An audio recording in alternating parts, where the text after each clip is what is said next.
Hello and welcome to Business Sense. I'm Ralph Rivas. For today's episode, we have Haina Xiang, Marketing Director of Duolingo. Duolingo, of course, is the app to go that if you want to learn a new language in a fun and exciting way. I'm such a big fan of Duolingo, even though I haven't learned a new language yet. Haina, thanks so much for joining us.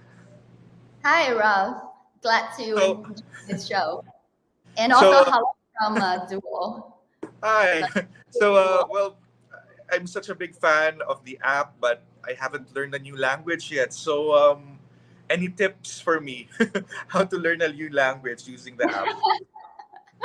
Um, First of all, I think you need to set a goal that you have to have a clear goal that which language that you want to learn. And secondly, I think take it easy. Don't go harsh on yourself and just spend 10 minutes a day or 15 minutes a day. Don't make a very big plan that I need to dedicate 1 hour per day. Just take it easy and spend 10 minutes with Duolingo every day, then keep doing it. Mhm. Now, Duolingo really grew well, at least in the Philippines during the pandemic. Everybody has some extra time because you don't have to spend hours in traffic. So the extra 2 to 3 hours really help Filipinos find a hobby, and among those is learning a new language. Now, Mhm. tell us about the growth of Duolingo during the pandemic, and what's your outlook for this year? Yeah, thank you, Rob, for that question. As you mentioned, we did see some user behavior changes after the pandemic. So after the COVID, I think there is a learning trend, behavior trend that transformed from the offline learning to the online learning. We saw people are more get used to a flexibility of the learning behaviors. So we saw the same trend on Duolingo. One is that there are more learners coming to Duolingo. Our daily active user has achieved all-time high after the pandemic. And secondly, we noticed that people are spending longer time on Duolingo. There is a very fun data that new user coming to Duolingo learning 30% longer time than before the COVID of the new user behaviors. So in general, that I think that ties back to Duolingo's mission that we want to make language learning more accessible to everyone. So no matter who you are and where you are, no matter you're at home or outside, you can always come into Duolingo at any time you want. So yeah, we are very glad that we can support more learners to achieve their language learnings during the pandemic. Yeah. Mm. Do you have figures on what languages are the most popular right now? Yeah, definitely. I think I can share from two perspectives. One is globally, another is for the Filipinos market. So globally, our biggest languages are learning Spanish, learning French, and also learning English. And specifically for the Philippine market, our top, you can have a guess. You can guess like what languages you think is most popular. I don't know because Filipinos are quite fluent already with the English language. So I'd be surprised if English would be the number one. Mm-hmm. Yeah, actually, learning English is not. We are actually gonna launch the English course. But besides English, do you have a guess what languages are most popular? Well, I've been Filipinos. trying to learn Mandarin because our two countries are pretty close and it's the most spoken language in the world. So I wanna learn that, but I don't know what else. Spanish could be Mm-hmm. the number one because it's pretty close. We have lots of words that are common between Filipino and Spanish, Uh-huh. but I don't know. I give up. Yeah, actually, a nice guess. Both Chinese and Spanish are on the list, but the top fives are the first one is Japanese, the second one is Korean, the third one is Spanish, fourth one is French, and fifth one is Chinese. So as you can see, actually, the language learning trend is very diverse people are not only focusing on only one language, but there are different, like they are going to like a different approaches and options. And secondly, actually, we saw the growth trend of the Japanese and Korean is exceeds other languages. I think there are might be some reasons of, for example, the impact from the key drama or key series or Japanese animations getting popular within the whole Asian region, and people are spending more time at home watching those online shows. So because of that pop culture impact, people have higher motivation to learn their languages like the Korean and Japanese. So Okay, that's that makes a lot more sense right now. I'm into anime, and sometimes you just want to learn the language because reading the subtitles takes a lot more yes. effort than actually understanding the language. Now, well, English is still really still something that Filipinos need to learn to brush up on because even though we're a very English speaking country, Mhm. if you want to study abroad, or if you want to work abroad, you Yeah. gotta take these tests, and you need to really study for it. So any products in particular for the Philippine market, for Filipinos that want to improve their English speaking skills? Yes, that's exactly we are about to launch this week. So we are launching a new course, the English course for Tagalog speakers in the Philippine markets this week. So we are actually aware, as you mentioned, that English proficiency in the Philippines is actually pretty high, but we are also aware not everyone has equal access to learning high quality English education. So that's the reason we want to launch this course. And this course is targeted for English beginners. And so this course is very easy to get on hand to start with. So, and also you don't have to pay for it. All the content is free. Hmm. If it's free, how will Duolingo profit from it if it's free? Because you gotta. It's a business after all. At the end of the day, so what's the business model here? Yeah, very good question. So we actually not only this English course are free. Actually, all the courses, all the content, Duolingo is free. So I will answer your question, break into two parts: why we want to make it free, and secondly, how we make the money through this free model. Um, First of all, that why we made it free is because that ties back to our founders Louis' mission that we want to develop the best education in the world and make it universally available. Because Louis himself is growing up from a Guatemala, a small country, and where he grew, he realized that education is actually not help with equality, but make it more contrast because rich people get better education. So he wants to solve this problem, and at young age he wants to develop that high quality education. So he developed the Duolingo and want to make it more accessible to everyone. And the second reason why we made it free is because that helped us to grow our user. Many people recommend the Duolingo to their friends, to their family, because we are a free product that help us to generate a lot of like the word of mouth growth. And that's the reason why we made it free.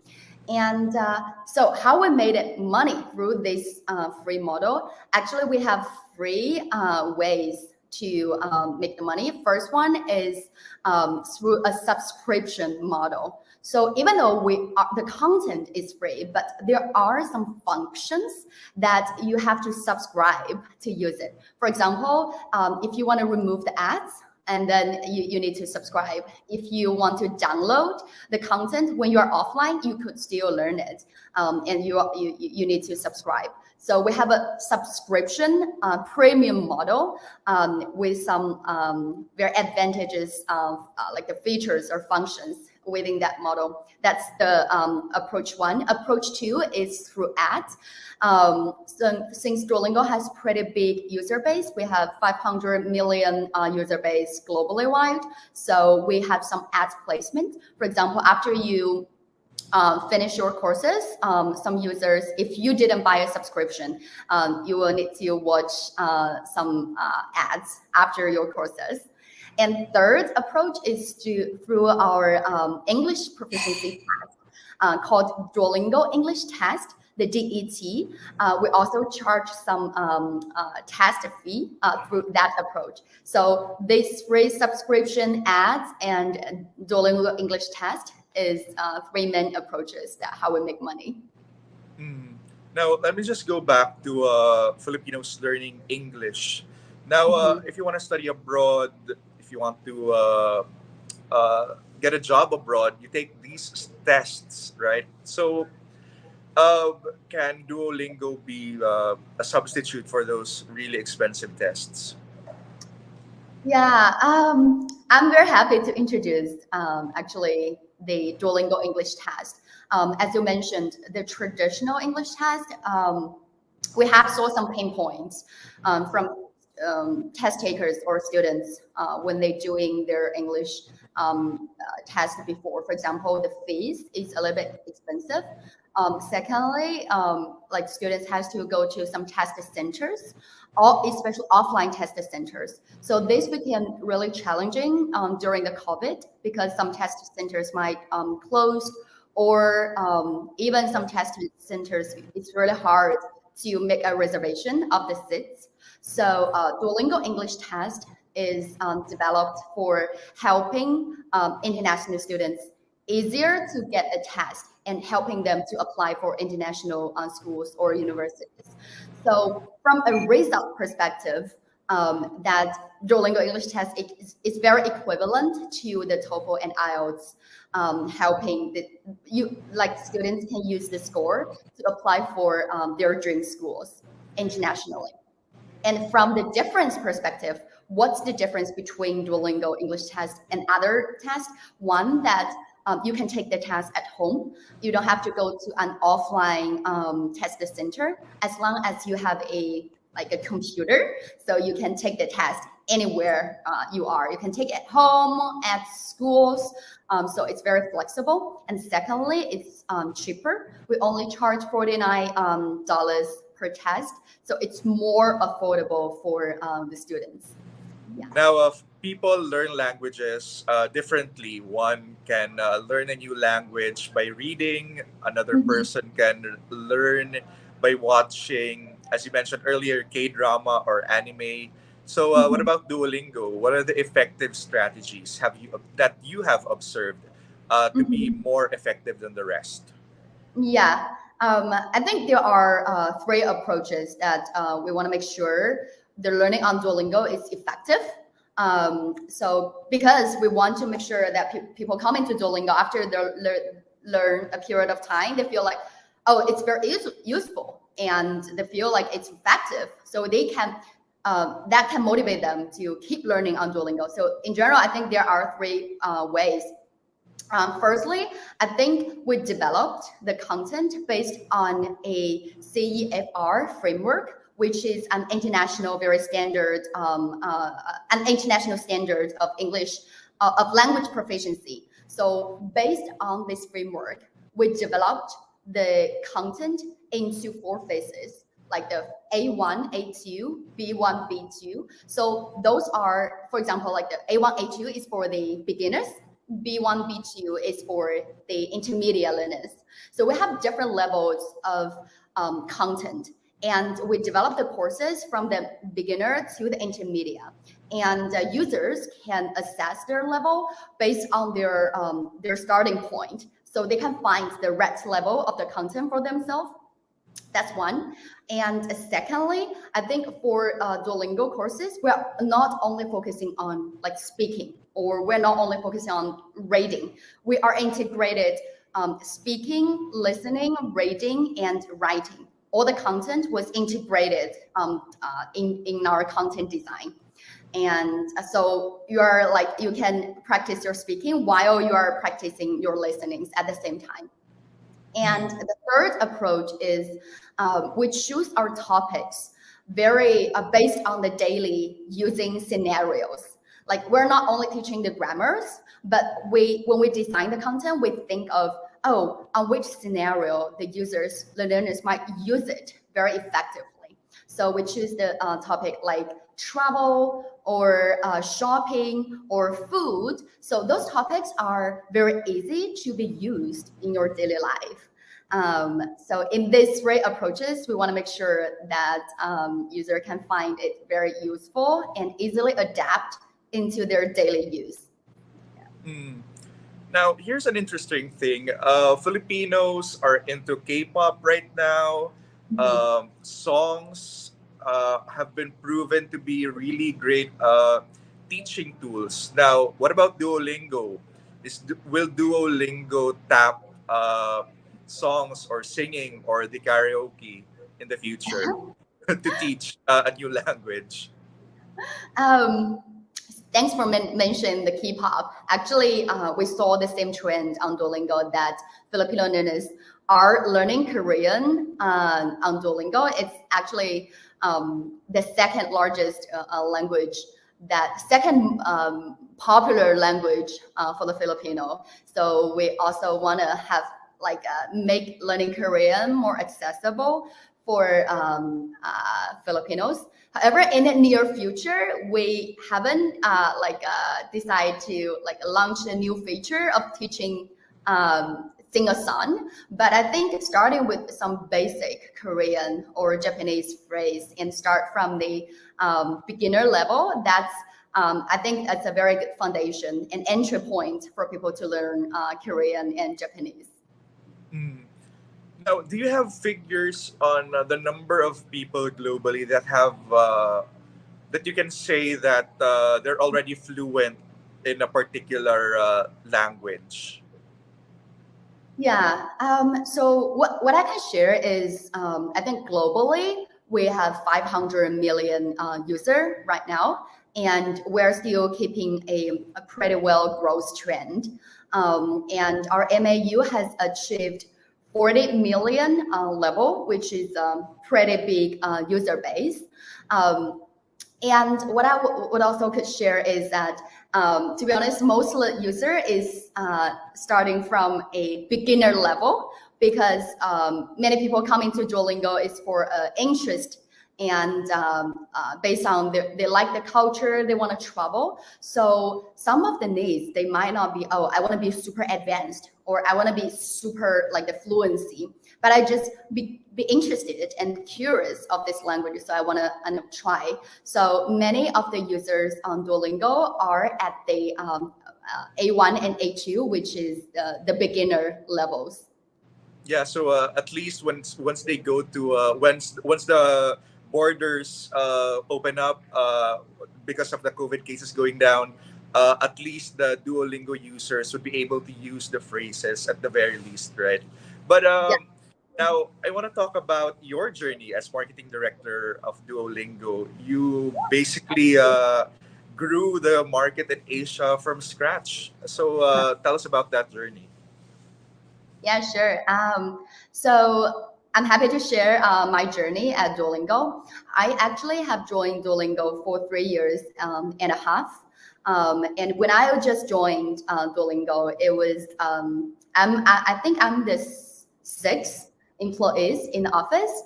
Currently, we have 30 people in the China office right now. So when I joined, it was a very small team and early stage. And I'm also the first female employee at that time. So how we grow our user base here, I think one of our challenges in the Asian market is that Duolingo has become quite a big name in the US market or in the Europe market. It's became pretty popular around the world. However, in the Asia market, I think Duolingo are still pretty new. Not so many people have heard about us. Not so many people have used the Duolingo before. So our main goal is to grow our brand awareness. That's one. And secondly, grow our user base, encouraging more people to try Duolingo. So for myself, we have tried so many different approaches to work with the influencers. For example, on the YouTube, on the Facebook, within China, we also try different like the social media platforms to collaborate with those influencers, helping us to grow our word of mouth. That's one. And secondly, we also try some local like ads platform to make sure that Duolingo has certain amount of exposure. So, and thirdly, we also focusing on grow our PR through the media because we want to tell the Duolingo's mission that why we want to make it universally available as a free product. And also we want to share our founder story that how he developed this product and why he keep doing this for free for 10 years. So building the Duolingo's brand long-termly in this Asian market. So generally, for now, we have seen pretty good growth in Japan, in India, and now we also start our efforts in the Southeast Asia market as well. And our team in Beijing has also grown pretty fast. Currently, we have almost like 30 employees in the Beijing office that not only helping with China market, but also supporting the Asia market as well.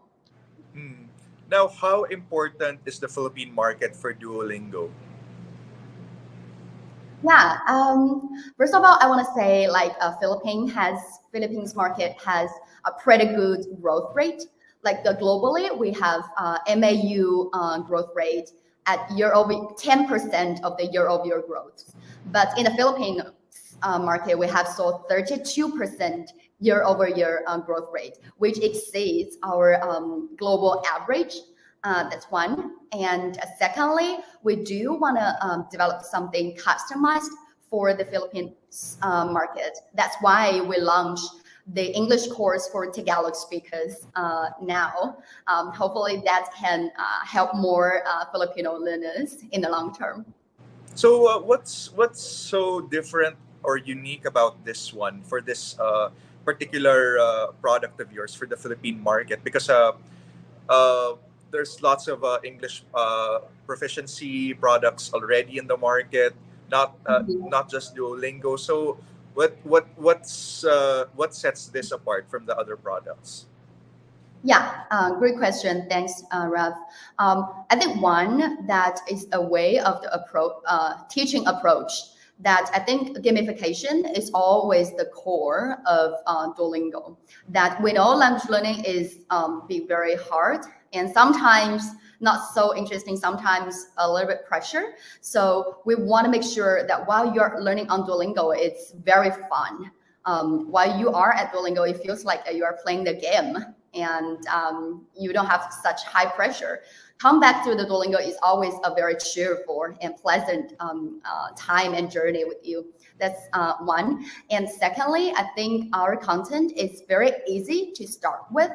That even though you don't have English like the background or you don't have a very good foundation, you can always start with Duolingo a very easy way. And thirdly, I think Duolingo is not only teaching speaking or reading, it's integrated 4 skills together. So you can learn this for speaking, reading, listening, and writing at the same time within Duolingo. Yeah. Oh, I also want to mention that besides English course, we also have other courses for English speakers as well. If you already have a pretty high English proficiency, you can also learn Japanese, Korean, and Spanish, French, other courses is also free to choose. Mm.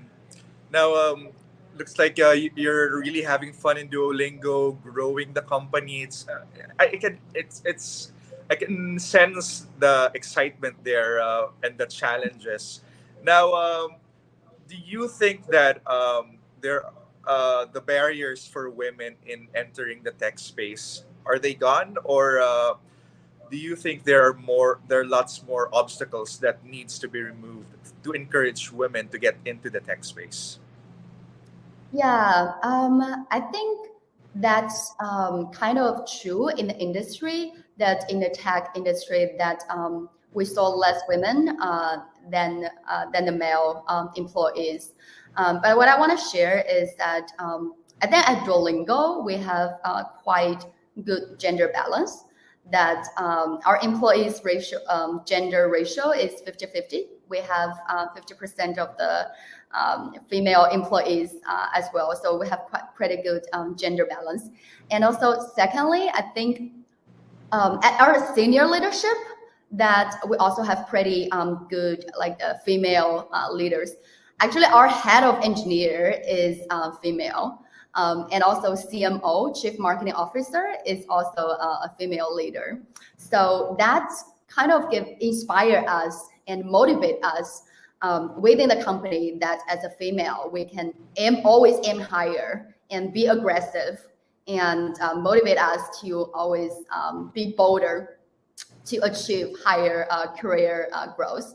And secondly, I also want to share that within Duolingo that we have a women's social club that specifically created for women, that we have internal like the sharings and inviting external speakers to share their inspirations as well. So I think in generally, company-wise has created an environment that one, trying to create gender balance. Secondly, make sure that women are encouraged and inspired, and encourage us to aim higher for our career growth.